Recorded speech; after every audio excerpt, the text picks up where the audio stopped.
ایک ریاست کے بادشاہ نے یہ اعلان کروا دیا کہ کل صبح جب میرے محل کا مرکزی دروازہ کھولا جائے گا تب جس شخص نے بھی محل میں جس چیز کو ہاتھ لگا دیا وہ چیز اس کی ہو جائے گی۔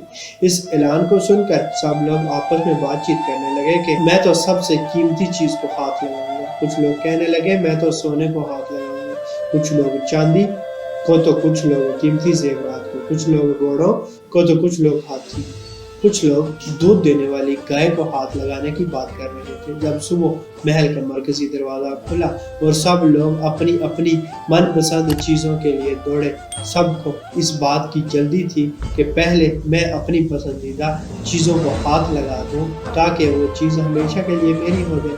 بادشاہ اپنی جگہ پر بیٹھا سب کچھ دیکھ رہا تھا اور اپنے آس پاس ہو رہی بھاگ دوڑ کو دیکھ کر مسکرا رہا تھا۔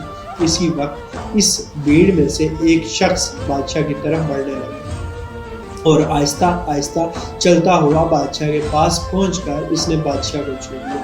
بادشاہ کو ہاتھ لگاتے ہی بادشاہ اس کا ہو گیا اور بادشاہ کی ہر چیز بھی اس کی ہو گئی۔ جس طرح بادشاہ نے ان لوگوں کو موقع دیا اور ان لوگوں نے غلطیاں کی، ٹھیک اسی طرح ساری کائنات کا مالک بھی ہم سب کو ہر روز موقع دیتا ہے، لیکن افسوس ہم عقل کے اندھے لوگ بھی ہر روز غلطیاں کرتے ہیں۔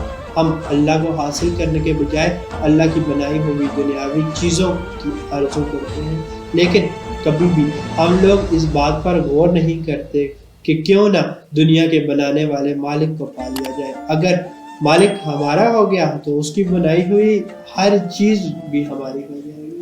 اللہ پاک سمجھ کی توفیق عطا فرمائے۔ اللہ پاک آسانیاں حاصل اور تقسیم کرنے کا شرف عطا فرمائے۔ آمین۔ جزاک اللہ۔